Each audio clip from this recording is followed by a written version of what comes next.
ಎಲ್ಲರಿಗೂ ನಮಸ್ಕಾರ ಸ್ನೇಹಿತರೆ, ಮತ್ತೊಂದು ಶುಭ ಸುದ್ದಿಯೊಂದಿಗೆ ನಾನು ನಿಮ್ಮ ಹತ್ರ ಬಂದಿದ್ದೇನೆ. ಸೊ ಮತ್ತೊಮ್ಮೆ ಪೊಲೀಸ್ ಕಾನ್ಸ್ಟೇಬಲ್ ಹುದ್ದೆಗಳು ಕಾಲ್ ಆಗಿದೆ.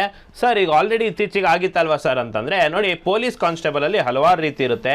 KSISF ಅಂತ ಇರುತ್ತೆ, ಇಂಡಸ್ಟ್ರಿಯಲ್ ಸೇಫ್ಟಿ ಫೋರ್ಸು. ಅದರಲ್ಲಿ KSRP ಇರುತ್ತೆ, ಇನ್ನು CRDR ಅಂತ ಸಿಟಿ ಆರ್ಮ್ಡ್ ರಿಸರ್ವ್ ಅಥವಾ ಡಿಸ್ಟ್ರಿಕ್ಟ್ ಆರ್ಮ್ಡ್ ರಿಸರ್ವ್ ಇರುತ್ತೆ, ಹಾಗೆ ಸಿವಿಲ್ ಇರುತ್ತೆ. ಸೊ ಈ ಥರ ಹಲವಾರು ಬೇರೆ ಬೇರೆ ವಿಭಿನ್ನ ಇಲಾಖೆಗಳಿರುತ್ತೆ.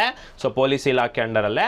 ಸೊ ಈಗ ಇತ್ತೀಚೆಗೆ ಕಾಲ್ ಆಗಿದ್ದು ಸಿವಿಲ್ ಪೊಲೀಸ್ ಕಾನ್ಸ್ಟೇಬಲ್, ಏನು ನಾಗರಿಕ ಪೊಲೀಸ್ ಕಾನ್ಸ್ಟೇಬಲ್. ನೀವೇನು ಪೊಲೀಸ್ ಸ್ಟೇಷನ್ಗಳಲ್ಲಿ ನೋಡ್ತೀರಾ, ಅವರನ್ನು ಸಿವಿಲ್ PC ಅಂತ ಕರಿತೀವಿ. ಇನ್ನು CRDR ಅಂತ ಇರುತ್ತೆ. ಸೊ ಇವರು ಡಿಸ್ಟ್ರಿಕ್ಟ್ ಆರ್ಮ್ಡ್ ರಿಸರ್ವ್ ಆಗಿ ಕೆಲಸವನ್ನ ಮಾಡ್ತಾರೆ, ಮತ್ತು ಇವರಿಗೆ ವೆಪನ್ ಇರುತ್ತೆ. ಸೊ ಈ ರೀತಿ ಅಂದರೆ ಎಸ್ಕಾಟ್ ಮಾಡ್ಲಿಕ್ಕಾಗಿರ್ಬೋದು ಅಥವಾ ಏನು ಪ್ರೊಟೆಕ್ಷನ್ಗೆ ಆಗಿರ್ಬೋದು, ಅವ್ರನ್ನ ಬಳಸ್ಕೋತಾರೆ. ಸೊ CR ಮತ್ತು DR ನೇಮಕಾತಿ ಆಗಿದೆ. ಸೊ ಇನ್ನೊಂದು ವಿಶೇಷ ಸುದ್ದಿ ಏನು ಅಂತಂದ್ರೆ, ನಮ್ಮ ಶಿವಮೊಗ್ಗದ ಕಳೆದ ಬಾರಿಯ ನೇಮಕಾತಿಯ ರ್ಯಾಂಕ್ 1, ರ್ಯಾಂಕ್ 5 ಹಾಗೆ ತುಂಬ ಹಲವಾರು ರ್ಯಾಂಕ್ಗಳು ಶಿವಮೊಗ್ಗದ ವಿದ್ಯಾರ್ಥಿಗಳಲ್ಲಿ ನಮ್ಮ ವಿದ್ಯಾರ್ಥಿಗಳೇ ಆಗಿದ್ರು ಅಂತ ಹೇಳ್ಬಿಟ್ಟು ತುಂಬ ಖುಷಿಯಾಗಿರುತ್ತೆ. ಸೊ ಹಾಗಾಗಿ ಅದನ್ನೆಲ್ಲ ಯಾವ ಥರ ಇತ್ತು, ಕಟ್ ಆಫ್ ಯಾವ ಥರ ನಿಂತಿತ್ತು, ಈ ಎಕ್ಸಾಮ್ ಹೇಗಿದೆ ಸರ್, ಸಿವಿಲ್ PCಗೆ ಹೋದವರು ಈ ಎಕ್ಸಾಮ್ಗೆ ಯಾಕೆ ಸ್ಟ್ರಾಟಜೈಸ್ ಮಾಡಿ ಓದ್ಬೋದು. ಯಾಕಂದರೆ ನಾನು ಎಕ್ಸಾಮ್ ಡೇಟ್ ಕೊಟ್ಬಿಟ್ಟಿದ್ದಾರೆ. ಇದು ಕೂಡ KA ಇವತ್ತಿಂದ ನಡೆಸ್ತಾ ಇದ್ದಾರೆ 6 ಸೆಪ್ಟೆಂಬರ್. ಸೊ ಇವತ್ತಿನ ಡೇಟಿಗೆ ಕ್ಯಾಲ್ಕುಲೇಟ್ ಮಾಡಿದ್ರೆ ಕರೆಕ್ಟ್ 75 ಡೇಸ್ ಇದೆ. ಅದಕ್ಕೇನು ಲೆಸ್ ದ್ಯಾನ್ ಈಗ 40 ಡೇಸ್ ಇದೆ. ಈಗ ಜುಲೈ 31 ದಿನ ಅಂತಂದರೆ, ಈಗ ಜೂನಲ್ಲಿ ಆಲ್ಮೋಸ್ಟ್ ಕಳೆದ್ಬಿಟ್ಟಿದ್ದೀವಿ. 23ನೇ ತಾರೀಕು ತನಕನೇ 7 ದಿನ, 38 ದಿನ. ಆಗಸ್ಟ್ 2 ಎಕ್ಸಾಮು, ಅಂದರೆ ನಿಮಗೆ ಲೆಸ್ ದ್ಯಾನ್ 40 ಡೇಸ್ ಹಿಡಿದುಬಿಟ್ಟಿದೆ. ಸೊ ಎಕ್ಸಾಮ್ ಡೇಟು ಕೊಟ್ಬಿಟ್ಟಿದ್ದಾರೆ ಸ್ನೇಹಿತರೆ. ಹಾಗಾಗಿ ಸೊ ನಿಮಗೆ 75 ಡೇಸ್ ಹತ್ತತ್ರ ಟೈಮ್ ಸಿಗುತ್ತೆ. ಸೊ ಹಾಗಾಗಿ ಯಾರು ಏನು ಸಿವಿಲ್ ಪೊಲೀಸ್ ಕಾನ್ಸ್ಟೇಬಲ್ ತಪ್ಪನ್ನು ಮಾಡ್ತೀರಾ, ಅವರು ಅದನ್ನು ತಿದ್ದುಕೊಂಡು ಇನ್ನೊಂದು ಅವಕಾಶ ದೇವ್ರು ನಿಮಗೆ ಕೊಟ್ಟಿದ್ದಾರೆ ಅಂತ ಅನ್ಕೊಳ್ಳಿ. ಸೊ ಹಾಗಾದರೆ ಯಾವ ಥರ ಇದೆ ಎಕ್ಸಾಮು, ಪ್ರತಿಯೊಂದನ್ನು ನೋಡ್ತಾ ಹೋಗೋಣ. ಸೊ ಸ್ನೇಹಿತರೆ, ಇದು ನೀವು ಕರ್ನಾಟಕ ಸ್ಟೇಟ್ ಪೊಲೀಸ್ ವೆಬ್ಸೈಟಿಗೆ ಹೋದರೆ ಈ 4 ಹೊಸ ನೇಮಕಾತಿಗಳ ಒಂದು ಅಧಿಸೂಚನೆಯನ್ನು ಒಂದೇ ಕಡೆ ನೀವು ನೋಡ್ಬೋದು. ಎಲ್ಲ ವಿಸಿಟ್ ಅಂತ ಕೊಟ್ಟರೆ KA ವೆಬ್ಸೈಟಿಗೆ ಅದು ಲಿಂಕ್ ಆಗಿದೆ.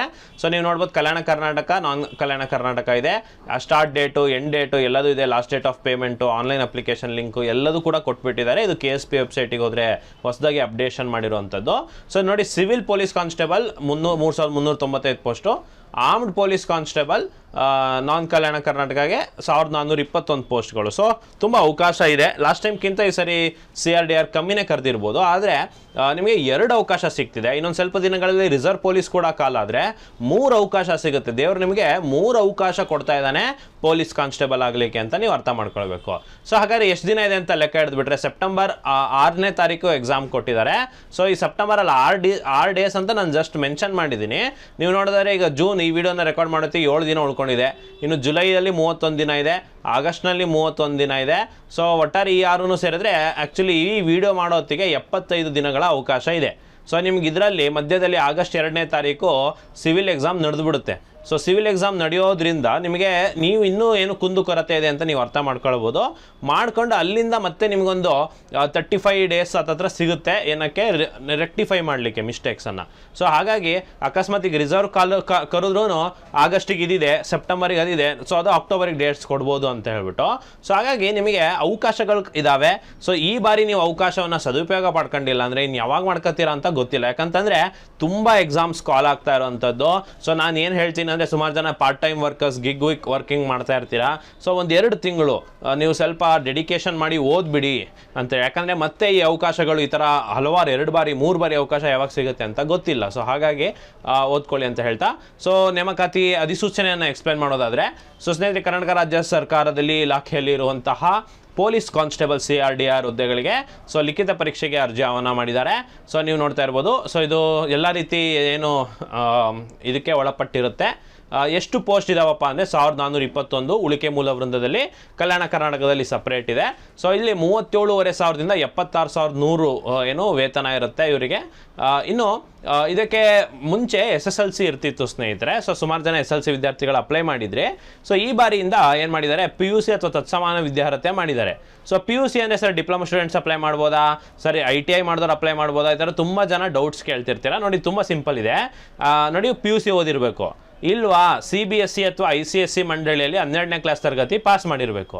ಅಥವಾ ರಾಜ್ಯ ಸರ್ಕಾರ ಪರೀಕ್ಷಾ ಮಂಡಳಿ ನಡೆಸುವ ಕ್ಲಾಸ್ 12 ಪರೀಕ್ಷೆ ನೀವು ಪಾಸ್ ಆಗಿರಬೇಕು, ಅಥವಾ ಕೆಲವೊಬ್ರು NIOS ಮಾಡಿರ್ತಾರಲ್ವ, national institute of open schooling, ಅಲ್ಲಿ ಮಾಡುವಂತಹ ಉನ್ನತ ಪ್ರೌಢ ಶಿಕ್ಷಣ ಕೋರ್ಸ್ನ ಪಾಸ್ ಆಗಿರಬೇಕು, HSC ಅಂತ ಕರಿತೀವಿ, ಅಥವಾ 2 ವರ್ಷದ ITI ಹಾಗೂ ಅದ್ರ ಜೊತೆಗೆ ನೋಡಿ ITI 10th ITI ಮಾಡಿದ್ರೆ ಮಾತ್ರ ನೀವು ಎಲಿಜಿಬಲ್ ಆಗಲ್ಲ. ಸುಮಾರು ಜನ ಕಾಲ್ ಮಾಡ್ತಾ ಇದ್ರೆ 10th ಅಥವಾ ITI ಅಷ್ಟೇ ಅಲ್ಲ, ನೀವು ಜೊತೆಗೆ NIOS ನಡೆಸುವಂಥ ಒಂದು ಭಾಷಾ ಕೋರ್ಸ್ ಅಥವಾ ಒಂದು ಶೈಕ್ಷಣಿಕ ವಿಷಯದಲ್ಲಿ ದೂರ ಕಲಿಕೆ ಮಾದರಿಯಲ್ಲಿ, ಅಥವಾ ನಮ್ಮ ಪದವಿ ಪೂರ್ವ ಮಂಡಳಿ ನಡೆಸುವಂಥ ಒಂದು ಭಾಷೆ ಅಥವಾ ಒಂದು ಇದರಲ್ಲಿ ಉತ್ತೀರ್ಣರಾಗಿದ್ರೆ ಮಾತ್ರ 10th ITI ಮಾಡಿಕೊಂಡು ಅಥವಾ ಒಂದು ಭಾಷೆ ಅಥವಾ ಒಂದು ಸಬ್ಜೆಕ್ಟನ್ನು ಪಾಸ್ ಮಾಡಿದರೆ ಮಾತ್ರ ನಿಮಗೆ PUC ತತ್ಸಮಾನ ಅಂತ ಕನ್ಸಿಡರ್ ಮಾಡ್ತಾರೆ. ಸೊ ಹಾಗಾಗಿ ಸಾಮಾನ್ಯವಾಗಿ PUC ಓದೋರು ಮಾತ್ರ ಎಲಿಜಿಬಲ್ ಅಂತ ಹೇಳ್ಬೋದು. ಜೊತೆಗೆ ಡಿಪ್ಲೊಮಾ ಸ್ಟೂಡೆಂಟ್ಸಿಗೆ ನೋಡಿ, ತಾಂತ್ರಿಕ ಶಿಕ್ಷಣ ಇಲಾಖೆ ಇಂದ ನಡೆಸುವಂಥ ಡಿಪ್ಲೊಮಾ ವಿದ್ಯಾರ್ಥಿಗಳಿಗೆ ಕೂಡ ಅದನ್ನು PUC ತತ್ಸಮಾನ ಅಂತ ಕನ್ಸಿಡರ್ ಮಾಡ್ತೀವಿ ಅಂತ ಹೇಳಿದ್ದಾರೆ. ಸೊ 3 ವರ್ಷದ ಡಿಪ್ಲೊಮಾ ಕೋರ್ಸ್ ನೀವು ಮಾಡಿದ್ರಿ ಅಂತಂದರೆ ನೀವು ಕೂಡ ಎಕ್ಸಾಮ್ಸ್ಗೆ ಎಲಿಜಿಬಲ್. ಸೊ ಮುಂಚೆ SSLC ಇತ್ತು, ಈಗ PUC ಕನ್ಸಿಡರ್ ಮಾಡಿರೋವಂಥದ್ದು. ಇನ್ನು ವಯೋಮಿತಿ ಕೂಡ ಜಾಸ್ತಿ ಮಾಡಿದ್ದಾರೆ. ನಿಮಗೆಲ್ಲ ಗೊತ್ತಿರೋ ಹಾಗೆ ತುಂಬ ವರ್ಷ ನೇಮಕಾತಿ ಆಗದೇ ಇರೋದ್ರಿಂದ ಸೊ ಏನು ಮಾಡಿದರೆ 5 ವರ್ಷ ಸಡಿಲಿಕೆ ಮಾಡಿದ್ದಾರೆ ಕರ್ನಾಟಕ ರಾಜ್ಯ ಸರ್ಕಾರ. ಸೊ ಹೆಚ್ಚಿಗೆ ಮಾಡಿದೆ, 5 ವರ್ಷ ಸಡಿಲಿಕೆಯನ್ನು ನೀಡಲಾಗಿದೆ. ಸೊ ಸಾಮಾನ್ಯ ಒಬ್ಬ ಜನರಲ್ ಕ್ಯಾಂಡಿಡೇಟಿಗೆ 33 ಇಯರ್ಸ್ ತನಕ ಬರೀಬೋದು. ನೋಡಿ, ಯಾವುದೇ ಸಾಮಾನ್ಯ ಅಭ್ಯರ್ಥಿ 33 ವಯಸ್ಸು ತನಕ ಈ ಎಕ್ಸಾಮ್ಸ್ಗಳನ್ನು ಬರೀಬೋದು. SC ST ಕ್ಯಾಟಗರಿ 1 OBC ಎಲ್ಲರಿಗೂ 35 ಇಯರ್ಸ್ ಲಾಸ್ಟ್. ಸೊ ಇಲ್ಲಿ OBCಗೆ ಬೇರೆ SC STಗೆ ಬೇರೆ ಥರ ಇಲ್ಲ, ಎಲ್ಲರಿಗೂ 35 ಇಯರ್ಸ್ ಲಾಸ್ಟು, 33 ಜನರಲ್ ಅವರಿಗೆ. ಇನ್ನು ಬುಡಕಟ್ಟು ಜನಾಂಗಕ್ಕೆ ಮಾತ್ರ ತಡೆಯಿಟ್ಟಿದೆ. ಸೊ ಬುಡಕಟ್ಟು ಯಾರ್ಯಾರು ಅಂತ ಹೇಳ್ಬಿಡ್ತೀನಿ. ಸೊ ಅದಕ್ಕೂ ಮುಂಚೆ ಆನ್ಲೈನ್ ಅರ್ಜಿ ಲಿಂಕ್ ಆಲ್ರೆಡಿ ಓಪನ್ ಆಗಿದೆ ಸ್ನೇಹಿತರೆ, 22 ಜೂನ್ಗೆ ಓಪನ್ ಆಗಿದೆ. ಸೊ 22 ಜುಲೈ ತನಕ ಅವಕಾಶ ಇರೋವಂಥದ್ದು. ಸೊ ಇದನ್ನು ನೋಡ್ಕೋಬೇಕು. ಜೊತೆಗೆ ನಿಮಗೆ ಎಕ್ಸಾಮ್ ಫೀಸು ನಿಮಗೆ KE ಅವ್ರು ನಡೆಸೋದ್ರಿಂದ ಸ್ವಲ್ಪ ಫೀಸ್ ಜಾಸ್ತಿನೇ ಇರುತ್ತೆ. ಸೊ ನಿಮಗೆ ಜಾಸ್ತಿ ಅಂತ ಅನ್ಸ್ಬೋದು, ಬಟ್ ಅದು ಎಕ್ಸಾಮ್ ಕಂಡಕ್ಟಿಂಗ್ ಬಾಡಿ. ಸೊ ಇವರು ಕಳೆದ 2-3 ವರ್ಷದಿಂದ ಇದೇ ಫೀಸನ್ನು ಇಟ್ಟಿದ್ದಾರೆ. ಸೊ ಹಾಗಾಗಿ ಜಾಸ್ತಿ ಅಂತ ಹೇಳಲಿಕ್ಕೆ ಬರೋದಿಲ್ಲ. ಬಟ್ ಯಾಕಂದರೆ ಎಕ್ಸಾಮ್ ಕ್ವಾಲಿಟಿಯಾಗಿ ಮಾಡೋದ್ರಿಂದ, ತುಂಬ ಟ್ರಾನ್ಸ್ಪರೆಂಟ್ ಆಗಿ ಮಾಡೋದ್ರಿಂದ, OMRನ ತತ್ಕ್ಷಣನೇ ಅಪ್ಲೋಡ್ ಮಾಡೋದ್ರಿಂದ, ಬೇಗನೆ ಕೀ ಆನ್ಸರ್, ಬೇಗನೆ ರಿಸಲ್ಟ್ ಶೀಟ್, ಬೇಗನೆ ಮಾರ್ಕ್ಸ್ ಶೀಟನ್ನು ಬಿಡೋದ್ರಿಂದ ಸೊ ನಮಗೇನು ಗೊತ್ತಾ, ಬೇಕಾದ್ರೆ ಪ್ರಾಮಾಣಿಕವಾಗಿ ಎಕ್ಸಾಮ್ ಮಾಡ್ತಾರೆ ಅಂದರೆ ನಾವು ಅದಕ್ಕೆ ಇಷ್ಟು ಫೀಸನ್ನು ಕಟ್ಬೋದು ಅಂತ ನನ್ನ ಭಾವನೆ ಸ್ನೇಹಿತರೆ. ಇನ್ನು ಲಿಖಿತ ಪರೀಕ್ಷೆ ವಿಧಾನ ಇರುತ್ತೆ, ಆಫ್ಲೈನ್ OMR ಮಾದರಿ ಇರುತ್ತೆ. ಸೊ ಆಯ್ದ ಜಿಲ್ಲಾ ಕೇಂದ್ರದಲ್ಲಿ ನಡೆಸಲಾಗುವುದು ಅಂತ ಮತ್ತೆ ಕೊಟ್ಟಿದ್ದಾರೆ. ಸೊ ಹಾಗಾಗಿ ಇದೇ ಸೆಂಟರ್ ನಿಮಗೆ ಸಿಗುತ್ತೆ ಅಂತ ಹೇಳಲಿಕ್ಕೆ ಬರಲ್ಲ. ಸೊ ದೂರನೂ ಹಾಕ್ಬೋದು, ಪಕ್ಕದಲ್ಲೇ ಹಾಕ್ಬೋದು. ಸೊ ಯಾವುದಕ್ಕೂ ನೀವು ಆಲ್ರೆಡಿ ಮೈಂಡ್ ಸೆಟ್ಟನ್ನು ರೆಡಿ ಮಾಡ್ಕೊಳ್ಳಿ. ಇನ್ನು ಸೇಮ್ PC ಸಿಲೆಬಸ್ ಏನಿತ್ತು ಅದನ್ನೇ ಕೊಟ್ಟಿದ್ದಾರೆ.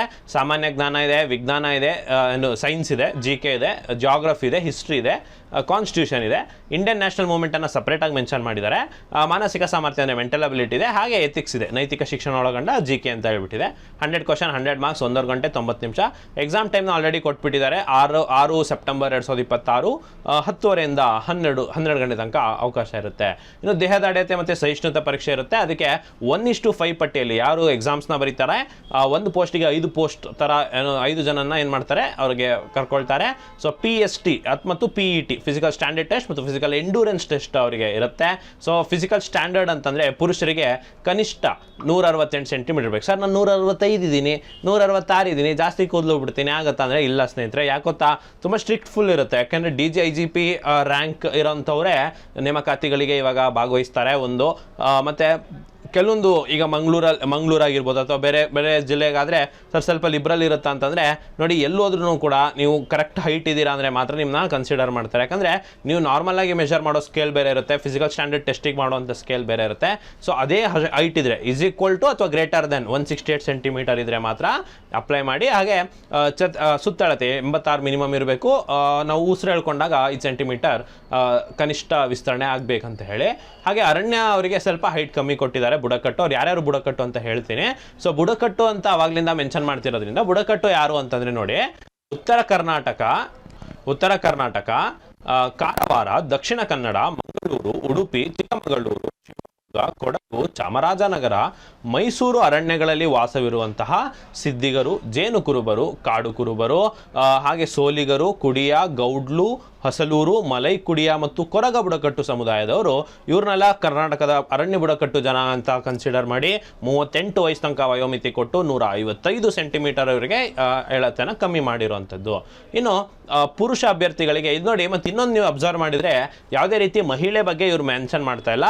ಹೌದು ಸ್ನೇಹಿತರೆ, SCR CRDR ಅಲ್ಲಿ ವಿಮೆನ್ ಬೆಟಾಲಿಯನ್ ಇಲ್ಲ, ಸೊ ಅವರಿಗೆ ಮಹಿಳೆಯರು ಆರ್ಮ್ಡ್ ರಿಸರ್ವ್ ಇರೋದಿಲ್ಲ. ಸೊ ಹಾಗಾಗಿ ಇದು ಕೇವಲ ಪುರುಷರಿಗೆ ಮಾತ್ರ ಇರುತ್ತೆ. ಬಟ್ ನಂತರ ಕರುವಂತಹ KSRP ಅಲ್ಲಿ ಮಹಿಳೆಗೆ ಚಾನ್ಸ್ ಇರ್ಬೋದು, ಯಾಕಂದರೆ ಒಂದು ಬೆಟಾಲಿಯನ್ ಮಹಿಳೆಗಿದೆ KSRP ಅಲ್ಲಿ. ಸೊ ಹಾಗಾಗಿ ನಿಮಗೆ ಸಿವಿಲ್ ಮತ್ತು CRDR ಬಾಯ್ಸಿಗೆ ಎರಡಕ್ಕೂ ಸಿಗುತ್ತೆ ಅಂತ ಹೇಳ್ಬಿಟ್ಟು ಇನ್ನೊಂದು. ಪುರುಷರಿಗೆ ಸೇಮ್ ಇದೆ ನೋಡಿ, 1600 ಮೀಟ್ರು 6.5 ನಿಮಿಷ, ಲಾಂಗ್ ಜಂಪ್ ಇರುತ್ತೆ, ಹೈ ಜಂಪ್ ಇರುತ್ತೆ, ಶಾರ್ಟ್ ಪುಟ್ ಇರುತ್ತೆ. ಸೊ ಎಕ್ಸ್ ಸರ್ವಿಸ್ಮೆನ್ಗೆ 400 ಮೀಟ್ರು 2 ನಿಮಿಷ ಈ ಥರ ಇರುತ್ತೆ. ನಾರ್ಮಲ್ ಏನು ಸಿವಿಲಿಗಿದೆ ಅದೇ ಇದೆ ನೋಡಿ. ಅದನ್ನು ಒಂದು ದೈಹಿಕ ಸಮಿತಿ ನಡೆಸುತ್ತೆ. ಸೊ ಪ್ರಮಾಣ ಪತ್ರ ಆಧಾರಿತದ ಮೇಲೆ ಅವ್ರನ್ನ ಇದು ಮಾಡ್ತಾರೆ. ಸೊ ದೇಹದ ಪರೀಕ್ಷೆಯಲ್ಲಿ ತೂಕವನ್ನು ಲಭ್ಯರೋ ಗುಣಮಟ್ಟ ಯಂತ್ರದಿಂದ ಪಡೆಯಲಾಗುತ್ತೆ ಅಂತ ಹೇಳ್ತಿದ್ದಾರೆ.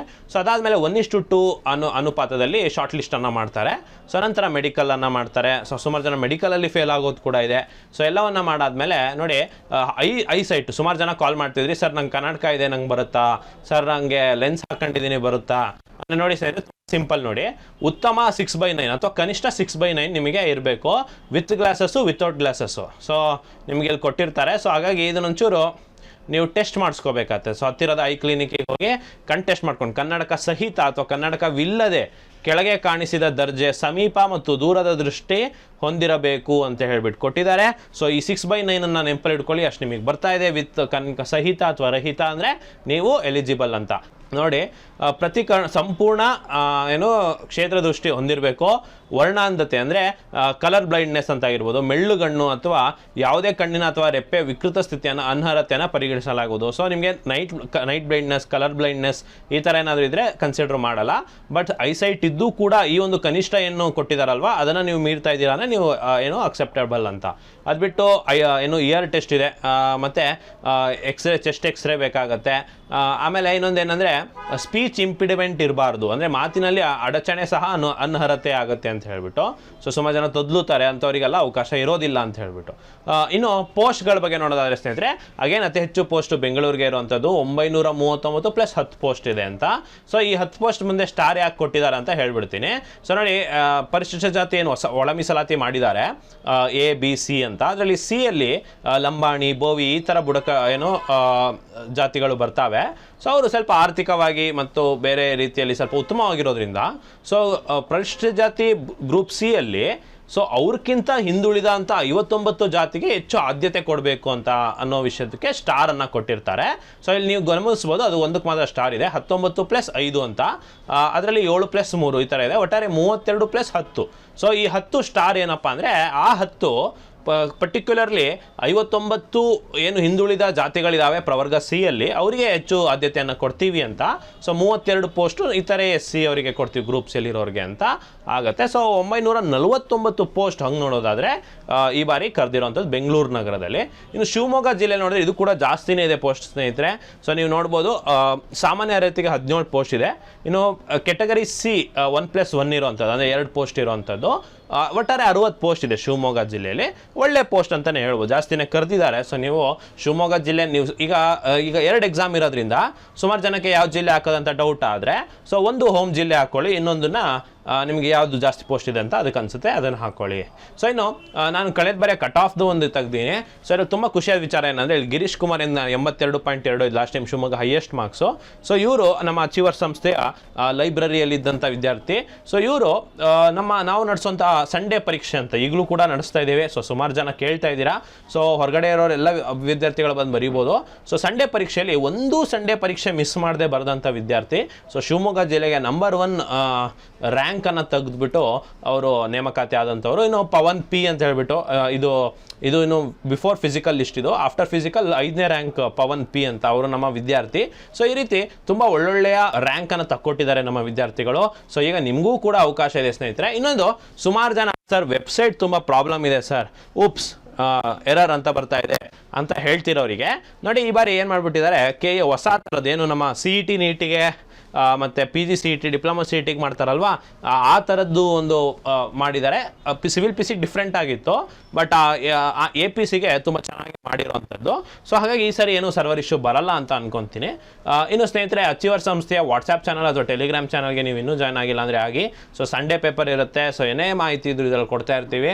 ಸೊ ಇದನ್ನು ಮಾಡಿ ಅಂತ ಹೇಳ್ತಾ ಸ್ನೇಹಿತರೆ, ನಮ್ಮ ಸಂಸ್ಥೆ ಅಡ್ರೆಸ್ ಬಂದು ರಾಘವೇಂದ್ರ ಮಠದ ರಸ್ತೆ, ತಿಲಕ್ ನಗರ್ 1ನೇ ಕ್ರಾಸಲ್ಲಿ ಸತತ 11 ವರ್ಷದಿಂದ ಅತ್ಯುತ್ತಮ ಫಲಿತಾಂಶ ದಾಖಲಿಸ್ಕೊಂಡು ಬರ್ತಿರೋ ಇರುವಂಥ ಅಚೀವರ್ಸ್ ಕೋಚಿಂಗ್ ಸೆಂಟರ್. ಸೊ ಹೆಚ್ಚಿನ ಮಾಹಿತಿಗಾಗಿ ಸ್ಕ್ರೀನ್ ಮೇಲೆ ಕಾಣ್ತಿರೋ ನಂಬರ್ಸ್ಗೆ ಸಂಪರ್ಕಿಸಿ. Thank you.